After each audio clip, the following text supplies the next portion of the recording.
Okay. Good morning, everybody. We are talking about protein today, and we're going to be talking about why protein is an important macronutrient to consider if you are wanting to lose weight or build muscle or build up your immune system or just feel better. Honestly, it's a very important macronutrient.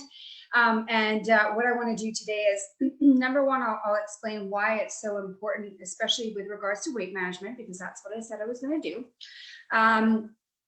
And then we're going to talk about where you can get your protein from, so best sources of protein. Then we're going to talk about how much protein you should be eating. We're going to talk about sort of two different ways that you can improve your protein habits. We're going to talk about low carb considerations when it comes to protein. We're going to talk about dairy, and we're also going to talk about the quality of your protein and how that ties into weight loss, perimenopause, menopause, all of that stuff. So jam-packed, and I do have I have a PowerPoint presentation to show you guys today to go along with this. So I am going to share my screen, and I've got my I'm over on I've got my iPhone set up so I can see if you guys have any questions. So I'm going to go ahead and share my screen here. Okay, let's do that. Okay, so hopefully now you can see my screen, and I'm just going to go to slideshow. Let's just get this going from beginning. Okie dokie. So we are talking about protein and why it is crucial for your weight loss success. So when it comes to how I build my meals, protein is always my number one priority. I have been doing this for probably, oh my goodness, I would say almost 10 years now. So basically when I build a meal or when I'm trying to decide what I'm going to have for dinner, I'm always asking myself, what am I going to eat for, like, where's my protein going to come from? And what I like to do, or the way I think of it, or why this is so ingrained in my brain, is because when I trained to become a precision nutrition coach, this was the first nutrition habit that they got us to teach our clients. And it's because of the role that protein has to play in weight loss. And so what I've got here for you is, you can see, just to begin with, just like sort of some of the ways that protein is helpful for women who want to lose weight. So number one, it boosts our metabolism. And it does that in a couple of ways. So number one thing to know is that protein is a thermogenic food, which basically means that it is the macronutrient that requires the most energy to break down. So when you get calories from protein, 25% of those calories get used up just in digesting the protein. So it is the macronutrient that has that biggest thermogenic effect. The other thing to understand about protein is that it's going to be super key and important to help build muscle. And muscle is the most metabolically active tissue on your body that you have, so the more muscle you have on your body, the better your metabolic speed overall is going to be. So when women want to lose weight, what I always try and shift them away from is, instead of thinking in terms of weight loss, think in terms of fat loss. You want to lose fat, but you don't necessarily want to lose weight, because we do not want to be losing muscle mass. The other thing about protein, oh my gosh, I've got something in my eye. Sorry, you're going to see me doing this a lot. But the other thing about protein is that it is the most satiating nutrient. It's going to make you fill up a lot faster than any other food, and it's going to leave you feeling full. And this is something you can experiment with, right? Like, what happens, and I like to do this with my clients with their breakfast. So for instance, if you have, let's say, 2 pieces of toast and maybe like some kind of yogurt, like how long does it take you to get hungry again? Now have 2 eggs and 3 slices of bacon and maybe a little bit of avocado on the side and see how long it takes you to feel hungry again. What you'll probably notice is that the more protein you have in your on your plate, the longer you will feel full. And so that is one of the reasons that, again, my #1 priority when I'm looking at changing a client's nutrition is I'm going to be taking a look at her protein intake. And then I gave you this little flat belly tip here, which is that having protein early in the day is going to help control your appetite all day long. And again, this is just what has been noticed from research, is that when you start the day off with protein, the chances of you snacking all day long or making poor decisions later on in the day, they go down.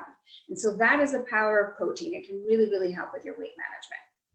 Okay, so let's look at some of the options that you have that you can, or sources for getting your protein. So we have, whoops, just give me a second here. Whoops, I don't know if I'm going live. Can you guys see me? Oh, you can. Do you have okay, good. All right. Presentation to show you guys today? I don't know if this is working. Oh yeah, it is. Okay, perfect. Sorry, ladies. So okay, you can be quiet now, Haley. Okay, there we go. It wasn't catching up. So hi, Carol. Hi, Angela. Okay, so these are your high protein superstars. So these are going to be foods that are very nutrient dense. And these are where I suggest, now these are not necessarily low carb, and I'll talk about low carb in a little bit, but these are going to be the foods that are going to have the most protein. So lean meat, obviously, right? And it can be pork, it can be wild game, it can be beef, poultry, fish and seafood, eggs and egg whites. Cottage cheese is another really good one, as well as plain Greek yogurt. Those both have plenty of protein. Protein powders, I'm a big fan of supplementing with protein powders because I find that, oh, thank you, Andrea. I find that most women are not getting enough protein. Most women struggle to get enough protein. And so I truly believe that incorporating protein powder into your plan as a supplement is probably one of the only supplements, or a couple of supplements that I recommend. Protein powder is one of them, and it can be whey protein. It can be like a vegetarian blend, like a pea protein. It can be an egg, like you can get egg white protein. You can also get collagen protein. That's another really big one that I like to use. And then of course, lentils and beans are going to be in that category of high protein superstars, as well as tempeh or tofu. Okay, so that's sort of your list. This is like, you know, just if you're not doing necessarily a low carb approach, this is the list that you want to do. So you can copy this, put it on your fridge, and then every time you make a meal, ask yourself where your protein is coming from, and ideally one of these sources is going to be in your meal. Okay, so how much should you be eating? So the precision nutrition way, which is how I've been trained, and it's how I do low carb, is a moderate protein approach. It's not low, it's not high, it's really kind of somewhere in the middle. And so typically speaking, to keep it simple, what I like to say to women is 1 palm-sized portion of protein with every single meal. Okay, that works really well, especially when you're eating animal protein like chicken or beef or pork or shrimp or fish or whatever it may be. Then I want you to think in terms of 1 palm-sized portion. If you're having like the cottage cheese or the Greek yogurt or the beans or the lentils or any of those, then what I do is I like to switch over to grams, and I recommend 20 to 30 grams per meal. And same if you're doing like a protein powder, if you do like a protein shake in the morning, then you can just, you know, read the labels, but you're aiming for basically 20 to 30 grams.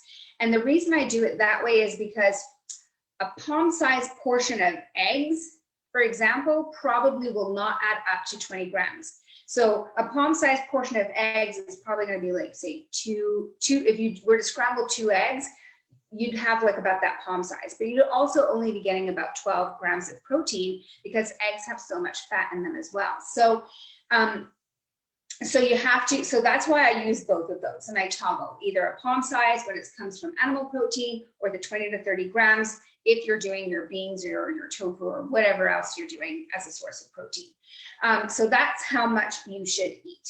Now, one of the questions that came up was this question of can high protein diets be dangerous? And I just want to address that quickly here.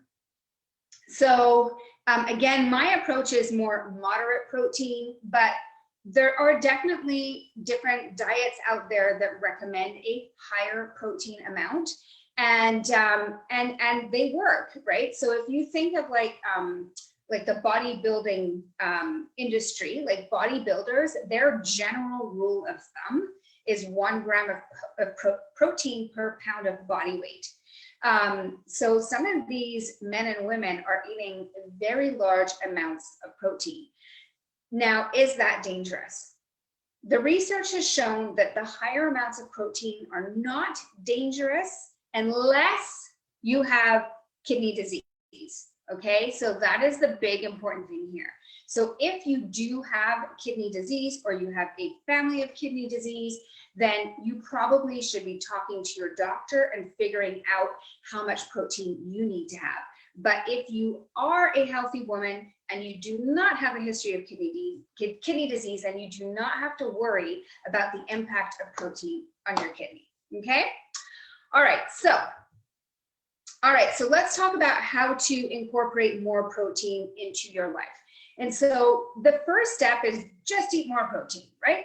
Just start to get into the habit of eating more protein. And again, ideally, protein with every single meal from the list that I gave you. So get to know that list. Stock up on those items, because if you don't have protein readily available always in your house, you're not going to be able to stick to this habit, right? So I am a really big fan of emergency protein. So I like to have smoked salmon in my freezer. I like to have cans of salmon or tuna in my pantry. I also like to have smoked mussels and smoked oysters, but that's just my personal preference. And then I always try to have cooked protein on hand, right? So like I like to have lots of cooked chicken, or if I'm making shrimp or beef or whatever I'm making, I always make extra so that there's always protein. Work on just adding it to your regular menu. So, you know, make sure that you're having more protein with your breakfast, more protein with your lunch. Most women do protein with dinner quite well. It's breakfast and lunch sometimes that protein starts to kind of dip down. Again, you know, you can also think about getting sources that are pre-prepped, right? So this I do quite a lot. Rotisserie chicken, like this for me is a bit of a game changer. Whenever, like, you know, I'm a busy mom, I work full time, I have a daughter. Sometimes I just don't have my act together. So rotisserie chicken, this happens at least every 2 weeks in my house, but still I'm getting my protein. And then of course, choose sources that you like and that you'll eat, right? Like don't try to force feed yourself, I don't know, for example, like sole, you know, like some of the white fish. I'm not a huge fan of white fish because I find they're kind of rubbery and gross, and I don't know, maybe it's because they're frozen and not that great. But so I don't choose to eat those ones because I'm not going to stick to my habit. Next thing you want to do is you want to improve your consistency and you want to improve your quality. Here really consistency again is getting that protein with every single meal. Experimenting with different types of protein, like, you know, you don't always have to eat the same ones. You can experiment. You can try lamb, elk, bison. There's so many different forms out there that you can experiment with. And then you can start to work on the quality of your protein. I'm going to dive into this a little bit more in a few, but, you know, moving towards organic, wild caught, free range, grass fed, all of that stuff.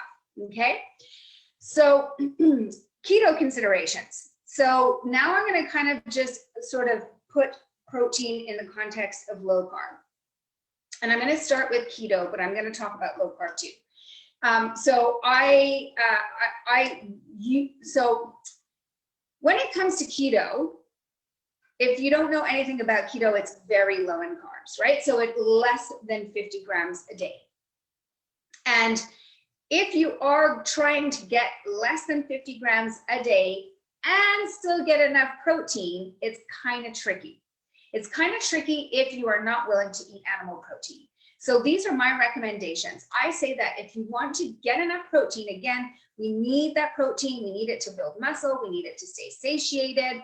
We need it to protect our immune system, to have nice hair. Like, your body uses protein in so many different ways. But if we want to be able to get enough protein and keep carbs to a minimum, then really you're probably going to have to focus on animal protein, because it is the most dense form that also happens to contain the least amount of carbohydrates. Now, it's not to say that it's impossible to be keto and also not eat animal protein. It can be done. Some people do it. Can you get enough protein? That is to be determined. It's not exactly, it's not my way of eating, so it's not something where I am very prolific. You know, I haven't played around with it enough, but you could get your protein from tofu. You can get it from tempeh. You can get it from plant-based protein powders. You could get it from nuts and seeds, like hemp hearts have quite a bit. So you can still get lots of protein. Would it meet what I recommend as sort of like a moderate amount? I don't know. But you could do it. The thing to consider though is that if you are trying to stay low carb, if you are trying to stay under 50 grams, for example, then the beans and the legumes are probably not your best bet, because beans and legumes are a great source of protein, but they also happen to be a source of carbohydrates. And so it just makes it hard to kind of hit that carbohydrate mark that you're trying to achieve if you're trying to be in ketosis. Now, that being said, you don't need to be in ketosis to get the benefits of low carb. And so you don't need to be keto. You could be aiming for 50 to 100 grams, or maybe 100 to 150 grams of carbohydrates if you're a very active woman, and still get all of those benefits. And then you would 100% be able to incorporate the beans and the legumes into your diet to be able to achieve sort of what I consider moderate protein, which again, for most women, I'm going to go with about 90 grams. Okay. All right. Let's talk about dairy. So dairy is a source of protein. So cheese, yogurt, cottage cheese, ricotta, these are all great sources of protein. But this is where I would say to be a little bit cautious. And there are a couple of reasons. So if you're not low carb, if you're just kind of, looking for ways to improve your protein, then you have to be careful with especially things like yogurt, because yogurt can have a lot of sugar in it. So what I recommend is going for the plain yogurt and then adding your own sort of maybe a little tad of maple syrup, maybe some fruit to it, but you've just got to be careful of that. The other most important thing to understand is that a lot of women don't tolerate dairy very well. And it could be the lactose in dairy, or it could be the casein in dairy. But these compounds are not necessarily digested well by women. And what that can do is it can start to cause inflammation in the body. And when we have inflammation, it's going to be a lot harder to lose weight. The other big thing about dairy is that, again, from the functional world or from the ancestral world, the paleo world, it is often viewed as a food that can trigger autoimmune conditions, including Hashimoto's hypothyroidism, which slows down the metabolism. I've talked about this one before. Other things to understand about dairy is that dairy can cause water retention, and it can also cause estrogen dominance. And this is because a lot of conventional beef or cattle are given antibiotics and hormones to beef them up and to keep them from getting sick. And unfortunately, those hormones trickle down into the milk that we drink or the cheese that we eat. So, so yes, it's a good source of protein, but I would have a little bit of caution about how much you incorporate. And if you are trying to lose weight and you've hit a weight loss plateau, and this is going to be really important for my keto ladies out there, try to eliminate dairy for 2 weeks, because especially keto has a tendency to be quite dairy heavy, and a lot of women rely on dairy to get their fat for the day. But if you are struggling with any of these issues, right? So if you have a sensitivity to dairy, or it's causing estrogen dominance, or it's causing you to retain water, or it's triggering an autoimmune condition, then that could be the reason that you're not losing weight. So the way that I like to do it is cut out dairy completely, no cheating, for 2 weeks, and see if there's a change on the scale. And if your scale starts to drop, then that's a little bit of a hint. But also important is pay attention to what happens when you reintroduce the dairy, because I do want you to reintroduce it and see like what happens. And then there's lots of different signs and symptoms that you can look out for, but you can also keep an eye on the scale. And if the scale starts to creep up again, then it could be that, again, it's causing inflammation or it's causing you to retain water. So that's just one little thing to think about if you're going to use dairy as a source of protein. The next thing that I want to talk about, do I need to spend money on organic meat? Yes, you do. I'm sorry, but yes, you do. And I want to explain why. And this ties more into, this is important for every woman or everyone on the planet, not just women, men, kids, everyone. But I think it's really important for women our age, because what happens is, again, these conventional, like if you're buying conventional meat that isn't organic, or it isn't grass-fed, or it isn't pasture-raised, there's a really good chance that those animals are given hormones. And if you have read any books about perimenopause or menopause, a lot of them recommend cutting out red meat completely, like just getting rid of it. And it's because of these estrogens. It's because there are environmental estrogens that are trickling down through the meat, through the dairy, and then we're eating them. And it can cause something called estrogen dominance, which is when you have more estrogen, progesterone. And that can be another reason that you're gaining weight for absolutely no reason, or it can be one of the reasons that you're just struggling to lose weight. It's because your hormones are out of balance. And so I just recommend with my clients is, do your best, buy when possible, depending on your budget, try to buy grass-fed, grass-finished, pasture-raised, wild caught. If you cannot do that, because I know that it's more expensive, then you can at least start to look for the labels that are antibiotic-free, hormone-free. Like, I know our grocery stores where I live, they all have that now, where there's just a label on the meat. So you'll find the chicken, and then there'll be like a little section, and it usually says antibiotic, hormone free. So at least choose that one. And again, if that one's too expensive and you have to go with the conventional stuff, then what I would recommend doing is choosing the leanest cuts that you can and adding your own fat, because the antibiotics, the hormones, the toxins, anything that lives in that conventional meat, it gets stored in the fat.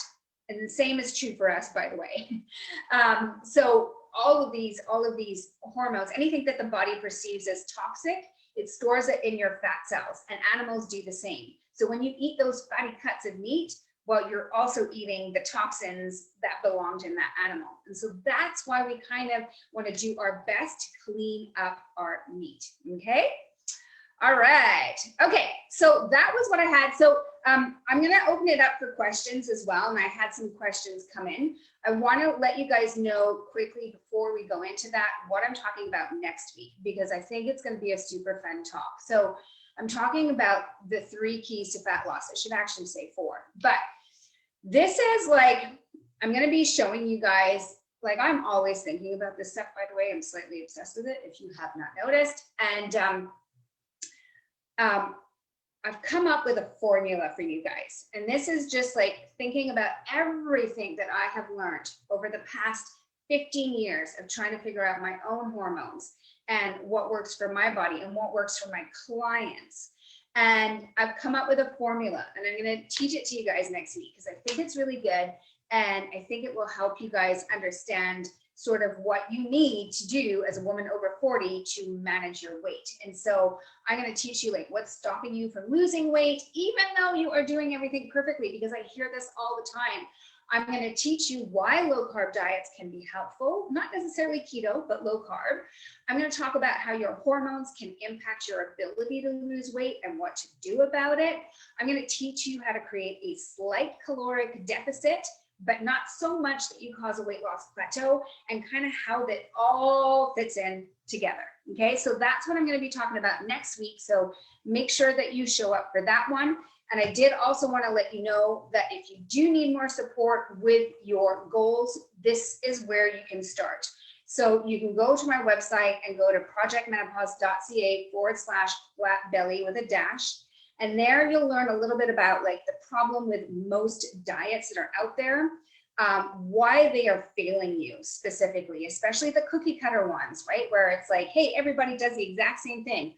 You're a woman, you're over 40, you need a different approach. I'll tell you a little bit about why I created a program specific to women over 40, and I'll give you a little bit of a sneak peek inside what you get. Okay, so go check that out. If it resonates, book a call with me and let's chat about your goals, what you've been doing, what's working, what's not, and decide if I can help you. Okay, so questions. All right, so the first question I want to do, this came in from Chantel, and I'm just going to look on my phone here because I wanted to read that out. Where is Chantel's question? It was about, okay, so Chantel had said, I hear such conflicting information about how much protein to eat. I work out heavier weights and 20 minutes of cardio 4 times a week. I'm 46 and would like to lose about 30 pounds. What's the sweet spot for protein? And I had asked Chantel, are you low carb? And Chantel is keto. And main goal is fat loss, but also want to build some muscle and get stronger, but not bodybuilding by any stretch. Okay, so here are a couple of things to consider, Chantel. So, again, when it comes to keto, the standard definition of keto is that about 20% of your calories should be coming from carbohydrates. And it's actually not that much. It doesn't work out to be that much, especially if you are restricting your calories. Okay. And this is a really big one here.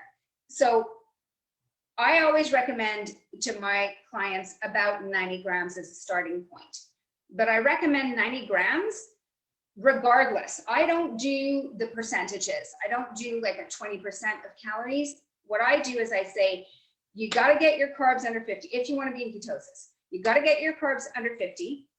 You got to eat 90 grams of protein, and fat is a lever. And you can play around with fat until you get the amount of calories that you need.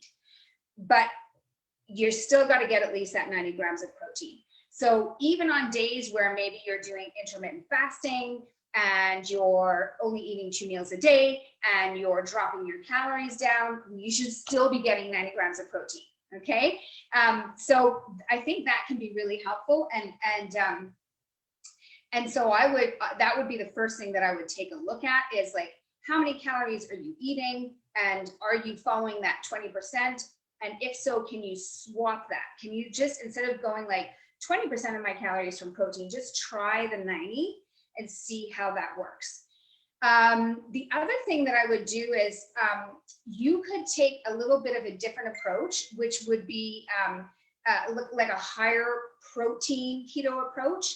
So you would aim for about 35% of your calories from protein. You'd still keep your carbs low, but you'd reduce your intake of fat. So maybe you drop your fat down to like, I don't know, 60, 55% or 60% of your calories, and you would up that protein. Protein would probably be closer to about 35% of your calories. And so in a sort of gram perspective, maybe you're shifting from about 90 grams a day to maybe 120, maybe even 150, and just kind of play around and see how that feels for you. It can also be a trick for women who are hitting a weight loss plateau on keto, of just adding in more protein and trying that higher protein, slightly lower fat. So instead of thinking of it as low carb, high fat, moderate protein, try and switch it so that it is low carb, moderate fat, higher protein, and play around with that and see how that works for you. Another question that came in, let me just answer this. Michelle, 90 grams a day, not per meal. That would be a lot of protein. No, so per meal, we're aiming for 20 to 30 grams, ideally 30. That's kind of my sweet spot. And when I'm creating meals for my clients, I don't give them macros. They don't have to count macros. I do the work for them. But the goal when I'm creating a meal is 30 grams of protein. I know the macros. That's what I'm aiming for. Okay, so 30 grams per meal, 3 times a day, adds up to about 90. It's okay if some days it's a bit lower. It doesn't have to be precise. It's okay if some days it's lower. It's okay if sometimes it's higher, but we're aiming for approximately 90 and splitting that out. The body likes to use protein all day long. And so it's good to split it out throughout the day as opposed to have like a massive steak at the end of the day. Okay, another one that came in, and feel free to ask me any questions, ladies. Another one that came in was from Barb, who was like saying, I'm still a little bit confused as to how to build my meals. And so, I mean, we could talk about that more in depth another time, but like as a good starting point, palm size of protein, 2 fists of vegetables, a cupped handful of carbs, and healthy fats.